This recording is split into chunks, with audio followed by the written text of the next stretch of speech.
आकाशवाणी गोरखपुर से क्षेत्रीय समाचार।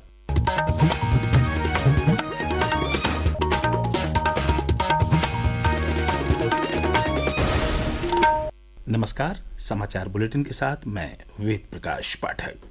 मुख्यमंत्री योगी आदित्यनाथ आज मथुरा में पंडित दीनदयाल उपाध्याय स्मृति महोत्सव मेला विराट युवा सम्मेलन कार्यक्रम में शामिल हुए। इस अवसर पर आयोजित सभा को संबोधित करते हुए उन्होंने कहा कि प्रधानमंत्री नरेंद्र मोदी ने देश के नौजवानों को विकसित भारत का संकल्प दिया है। विकसित भारत का इस संकल्प जिसमें विरासत का सम्मान होगा, गुलामी के चिन्हों को समाप्त करेंगे, एकता और एकात्मता के लिए कार्य करेंगे। सेना, अर्धसेना और यूनिफॉर्म धारक अपने जवानों का सम्मान करेंगे। सामाजिक समता मूलक समाज के निर्माण के लिए हम सब मिलकर के कार्य करेंगे। मुख्यमंत्री ने पंडित दीनदयाल उपाध्याय के व्यक्तित्व और कृतित्व पर प्रकाश डालते हुए कहा कि आज भारत में जो परिवर्तन दिखाई दे रहा है उसके पीछे उनकी ही जीवन दृष्टि है। इसी क्रम में मुख्यमंत्री आज ग्रेटर नोएडा भी पहुंचे। उन्होंने वहां प्रस्तावित यूपी इंटरनेशनल ट्रेड शो की तैयारियों की समीक्षा की। हमारे गौतम बुद्ध नगर प्रतिनिधि ने बताया कि इस आयोजन के उद्घाटन में 25 सितंबर को प्रधानमंत्री नरेंद्र मोदी के शामिल होने की भी संभावना है।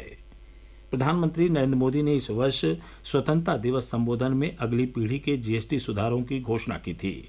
इसका उद्देश्य कर संरचना को आसान बनाना और आम लोगों पर वित्तीय बोझ कम करना है।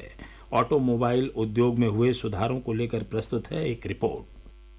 नए जीएसटी सुधारों के तहत सरकार ने 350 सीसी तक के 2 पहिया वाहनों पर जीएसटी की दर 28% से घटाकर 18% कर दी है। जीएसटी में इस कटौती से निम्न तथा मध्यम वर्गीय परिवारों, युवा पेशेवरों और गिग वर्कर्स को राहत मिलेगी, जो दैनिक जरूरतों के लिए किफायती परिवहन पर निर्भर हैं। वहीं छोटी कारों पर भी जीएसटी घटकर 18% हो गई है, जो पहले 28% के स्लैब में हुआ करती थी। इस कदम से मध्यम वर्गीय परिवारों के लिए कारें और अधिक किफायती होने की उम्मीद है। साथ ही ऑटो सेक्टर को बढ़ावा मिलेगा। नए जीएसटी दरें सोमवार से लागू होंगी। शिवांग के साथ दिलनशी आरजू, आकाशवाणी समाचार, दिल्ली।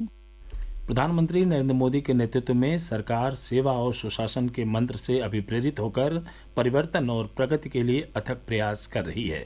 विशेष श्रृंखला सेवा पर्व में महिला सशक्तिकरण के लिए मोदी सरकार के प्रयासों को लेकर प्रस्तुत है एक रिपोर्ट।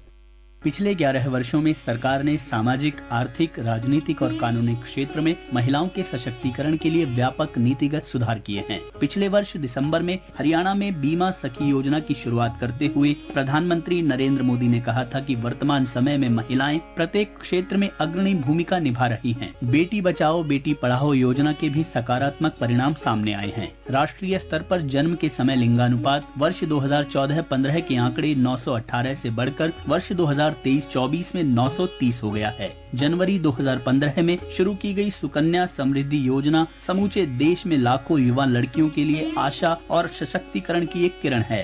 सरकार स्वयं सहायता समूहों की महिलाओं को स्थायी तौर पर न्यूनतम 1 लाख रुपए प्रतिवर्ष की आय अर्जित करने के लिए लखपति दीदी पहल भी लागू कर रही है। आनंद की रिपोर्ट के साथ समाचार कक्ष से मैं मुकेश कुमार बल। प्रधानमंत्री नरेंद्र मोदी के 75वें जन्मदिन के उपलक्ष्य में राष्ट्रीय पुरस्कार विजेता लघु फिल्म चलो जीते हैं देश भर में दिखाई जा रही है। इस फिल्म का प्रदर्शन आज गोरखपुर और वाराणसी सहित प्रदेश के कई अन्य जिलों में भी किया गया। वाराणसी के पीएमसी केंद्रीय विद्यालय बरेका के बच्चों और शिक्षकों ने इस फिल्म की सराहना की। विद्यालय की शिक्षिका रेणु यादव ने इस फिल्म को बच्चों के लिए प्रेरक बताया। बच्चों को चलो जीते हैं पिक्चर दिखाई गई और ये बहुत प्रेरणादायक पिक्चर थी। हमारे बच्चों ने इससे बहुत कुछ सीखा।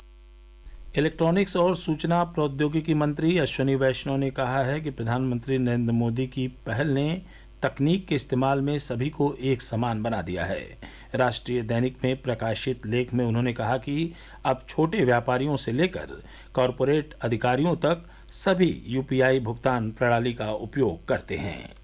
उप मुख्यमंत्री ब्रजेश पाठक आज जौनपुर दौरे पर पहुंचे। वहां उन्होंने मलिन बस्ती में स्वच्छता पखवाड़ा कार्यक्रम में हिस्सा लिया।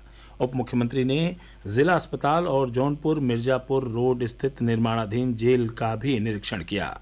इस दौरान उन्होंने श्रमिक महिलाओं व पुरुषों का स्वागत तथा सम्मान किया। गोरखपुर और इसके आसपास के जिलों में आज हुई मध्यम से लेकर तेज वर्षा के कारण दिन का मौसम सुहावना रहा। इस बीच मौसम विभाग ने पूर्वी उत्तर प्रदेश में 24 सितंबर तक कहीं कहीं बारिश और गरज चमक के साथ बौछारें पड़ने की संभावना जताई है। समाचार समाप्त हुए। नमस्कार।